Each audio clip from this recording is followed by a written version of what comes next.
मुअज़्ज़ज़ा साथिज़ाए इकराम, वालिदैन और मेरे अजीज साथियों, अस्सलामु अलैकुम व रहमतुल्लाहि व बरकातुहू। आज हम सब यहाँ एक बहुत ही अहम मुबारक मौका पर जमा हुए हैं और वह है 15 अगस्त यानी हिंदुस्तान का यौम आज़ादी।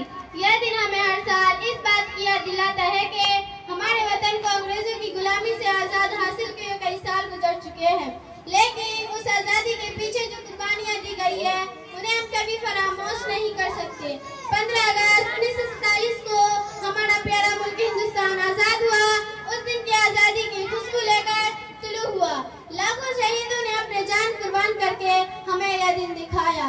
कायम आज़म मोहम्मद अली, जनाब महात्मा गांधी, मौलाना अब्दुल कलाम आजाद, भगत सिंह, सुभाष चंद्र बोस, अशफाकुल्लाह खान और न जाने कितने ऐसे बहादुर लोग थे जिन्होंने अपने जान कुर्बान करके हमें यह दिन दिखाया।